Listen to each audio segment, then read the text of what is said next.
Hello everyone and welcome to our Tuesday evening session here today on our YouTube channel, and I hope you guys are all well.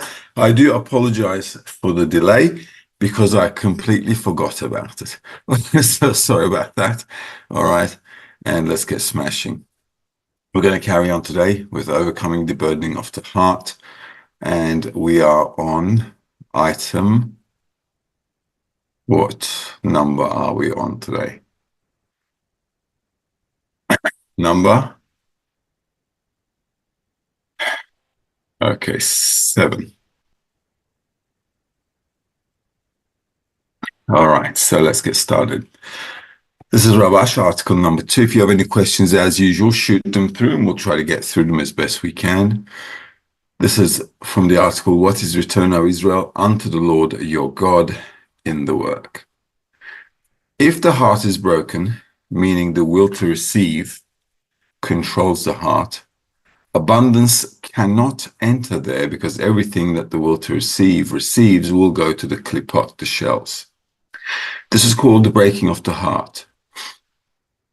Hence, a person prays to the Creator and says, you must help me because I'm worse than everyone. Since I feel that the will to receive controls my heart, and this is why nothing of holiness can enter my heart. I want no luxuries, only to be able to do something for the sake of the Creator, and I'm utterly incapable of this, so only you can save me. All right, let's read that again. Remember, all these articles are really important for us, these little excerpts, because here we're getting the gist of how to get back into the work when we're going through descents, right? So every time we're going through ups and downs, we need to have this little technique where we can go back into the work. Let's read this again. If the heart is broken, meaning the will to receive controls the heart. Okay, so this is what a broken heart means. I'm only in a desire to receive, which is ruling my heart. Desire to receive is normal, but when we're talking about the will to receive, we're talking about the will to receive for ourselves. Okay, so with the intention to receive for oneself, abundance cannot enter there because everything that the will to receive receives will go to the klipot, the shells. All right, so we cannot have a connection with the Creator if we are in a will to receive for ourselves. And this is what's called a broken heart, right? Remember, the Creator is also close to the brokenhearted. So this is not a bad situation.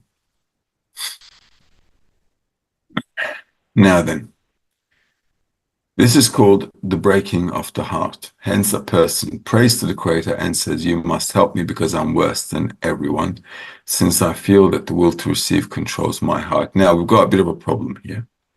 And the problem is, how am I going to remember to pray?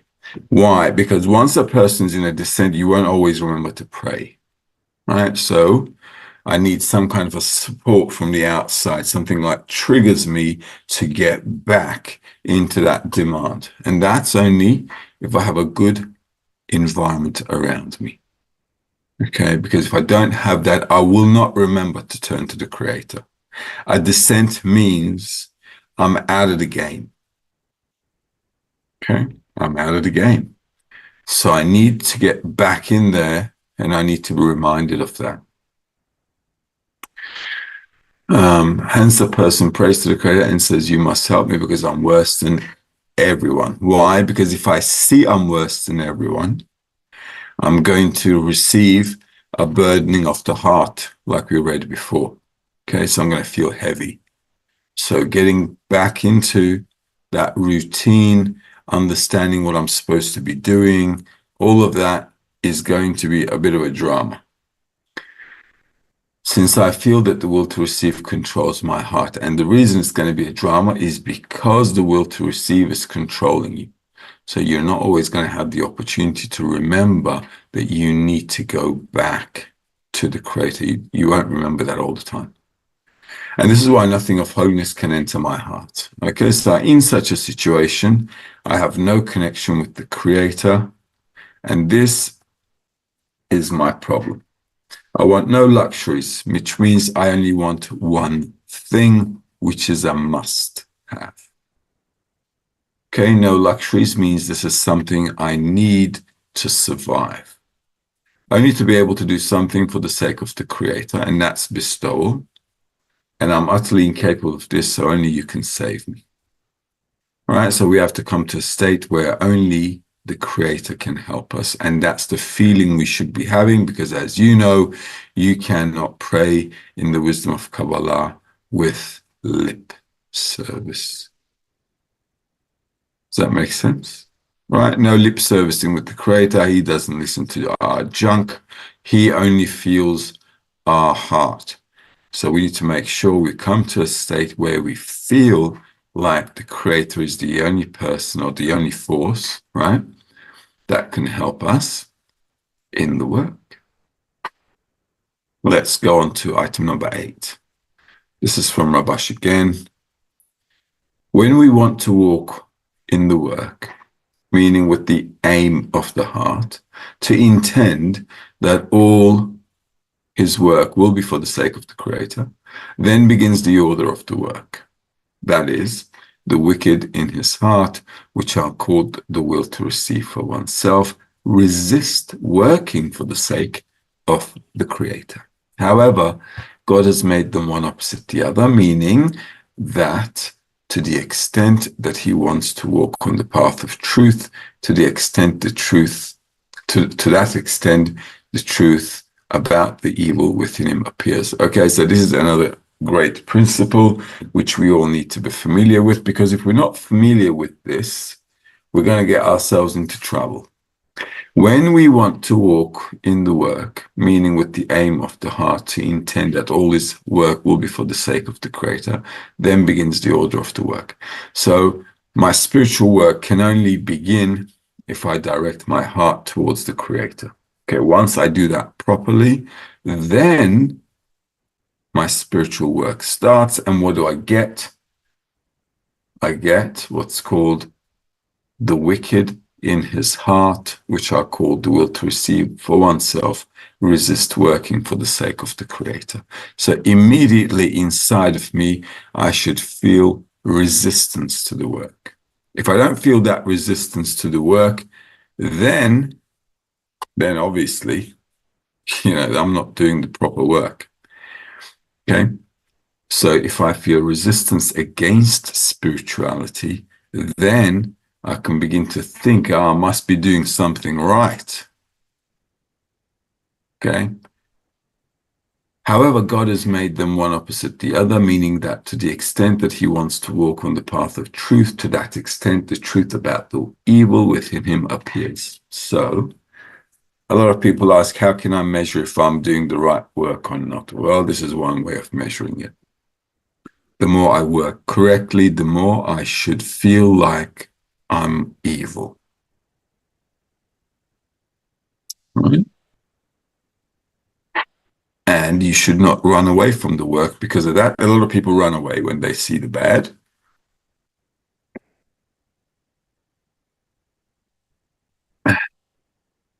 That's not a reason to run away, because that means you're working well. All right. The more I see evil in me, the better it is. And because then I know what to correct. Remember, we're studying the wisdom of truth. So the study should bring me to seeing the truth. Okay. Anyone who's, okay, this is Rabash number 9. Come on to Pharaoh. Anyone who's greater than his friend, his inclination is greater than him. In other words, the Creator deliberately hardens his heart so he would be able to make a choice once more. For in each choice, a person gains the letters of the Torah. Thus, the signs are not for the sake of the Creator, but for the sake of man. It therefore follows that the hardening of the heart is only for man's sake. For by this he will be rewarded with the letters of the Torah. Although during the fact a person does not feel that all he is meant to feel, when he has completed his discernment, that he has done all that time is revealed to him at once. What he has done all that time is revealed to him at once. Okay, anyone who's greater than his friend, his inclination is greater than him. This means the more ego I have, the more evil I have, the better it is. Okay, this sounds contradictory, but it's not, because the more evil I have, the more opportunity I have to go above the evil. Thus, henceforth, I can love more. Okay, why? Because I have to go above the evil more. If I have little evil, I have little love. Okay, does that make sense? It better make sense, because this is very important. Okay, so the greater the evil I have in me, the more possibility for me to overcome and turn it into love. So this is why he says the Creator deliberately hardens his heart so he would be able to make a choice once more. So the more evil I have free choice.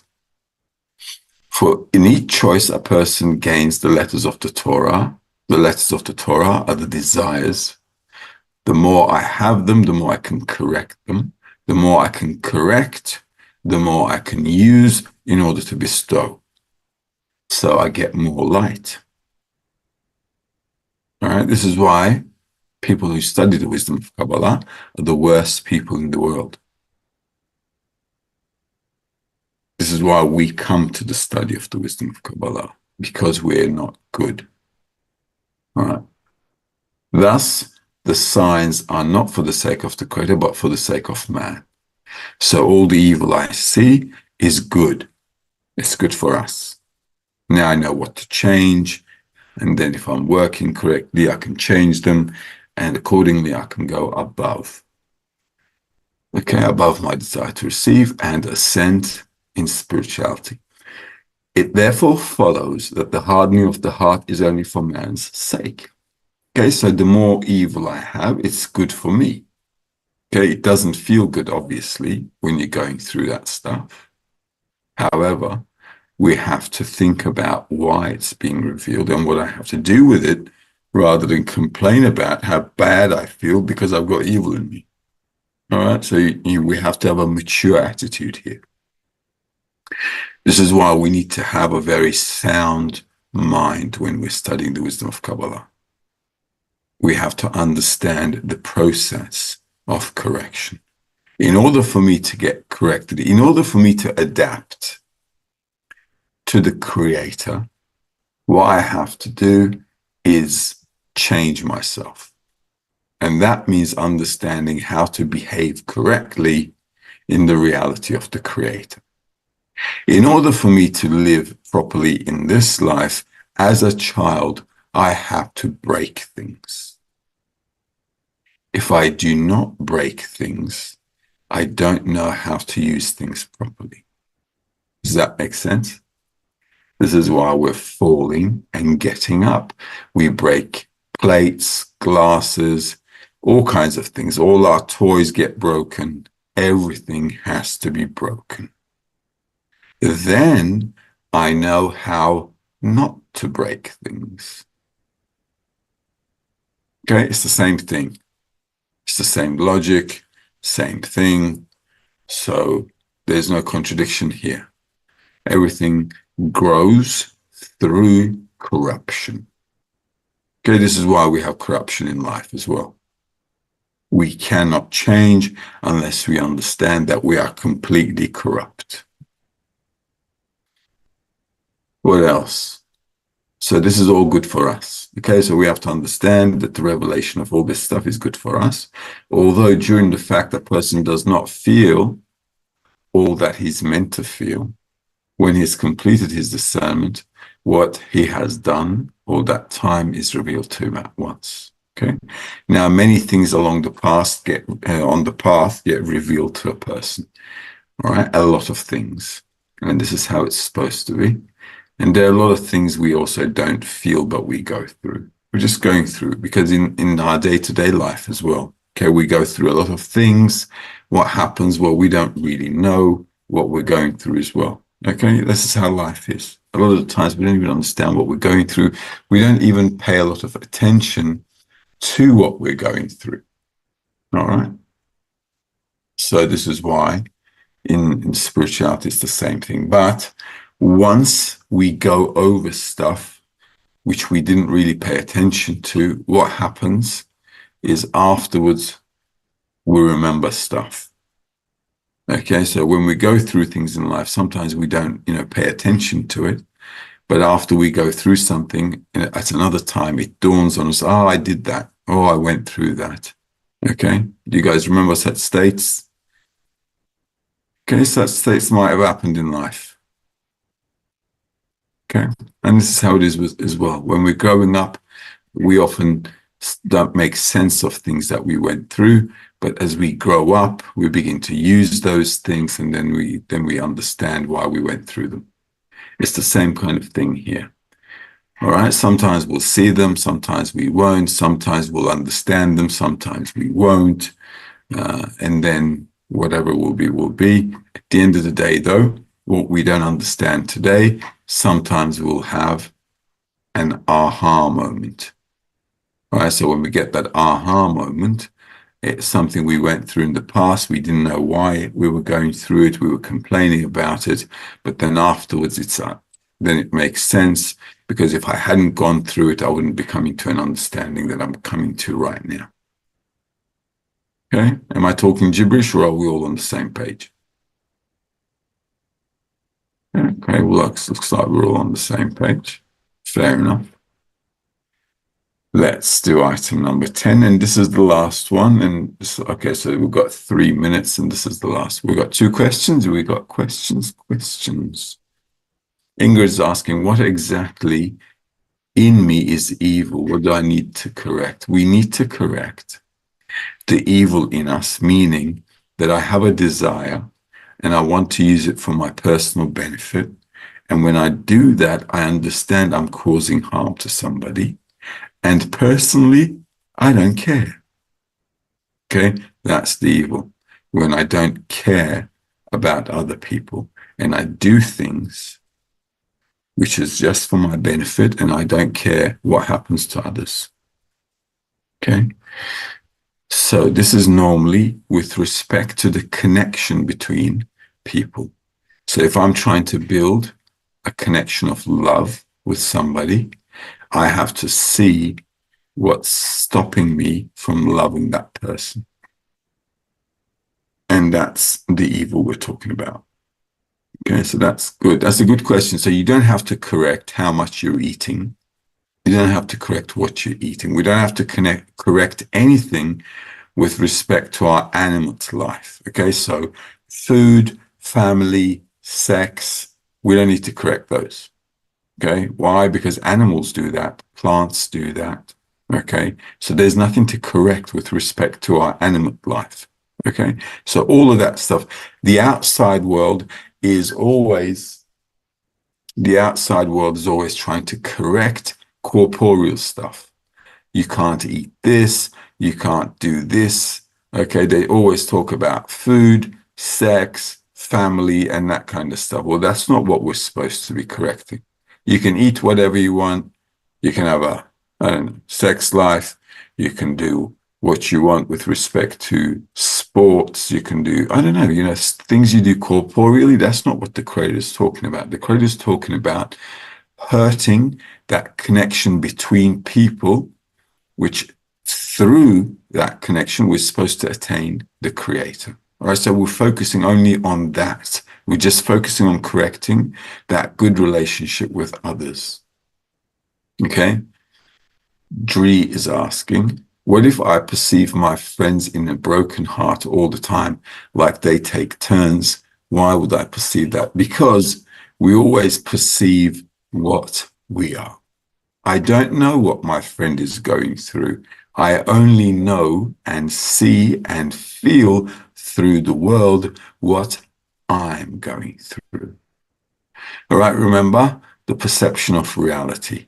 I see reality according to what I feel, according to what I am. All right, so this is really important to understand, guys. Okay. And then I can correct myself as well accordingly. If I see those things on others, one who faults in himself. All right, let's just do this number 10 as well and get it out the way. We'll move on to the next topic tomorrow. One should fight with oneself to subdue the heart, which is where these desires clothe. Expel the domination of the will to receive and give full governance to the desire to bestow upon the Creator. When one begins to work the holy work, which is to aim all of his work for the Creator, the wars between those two desires begin. Then through great labor, a person is rewarded with overcoming and he wins the war. At that time, the ruling of the will to bestow upon the Creator enters his heart. So one should fight with oneself to subdue the heart. Now, this is an inner war that we all have to go through. So no running away from that. Otherwise, you'll never get the job done. Okay. Which is where the desires clothe, expel the domination of the will to receive and give full governance to the desire to bestow upon the Creator. So I should always be fighting with my will to receive for myself. Okay, this is an ongoing war and I should be on top of it all the time. When one begins to work the holy work, which is to aim all of his work for the Creator, the wars between those two desires begin, okay? So once again, spiritual work can only begin when I direct myself straight to the Creator, and then conflicts in me will begin. Contradictions, conflicts, lack of desire, I'm going to feel heavy, feel evil, I feel bad, blah, blah, blah, blah, blah, blah. All right. So all of that kind of stuff is going to only come up in me if I direct myself correctly in the work. If I do not direct myself in the work, okay, it shouldn't, I shouldn't have any inner conflicts. It should be smooth sailing. But in Kabbalah, there is no smooth sailing. So if you're smooth sailing, obviously there's something wrong. Then through great labor, a person is rewarded with overcoming and he wins the war. Okay, so we need to understand that this requires great labor. It's not going to be easy. We need to really give the max of the max. Okay. At that time, the ruling of the will to bestow upon the Creator enters his heart. Once I give everything, I max out, only then the Creator can help me out. Because only then I can come to a prayer. Without that, there is no prayer, there's no help from above, there's nothing. All right, does that make sense? Okay, great. Now, we'll call it an evening. We'll get into our Zohar reading with the rest of B'nai Baruch. All the best. My apologies again for being late. Have a great evening.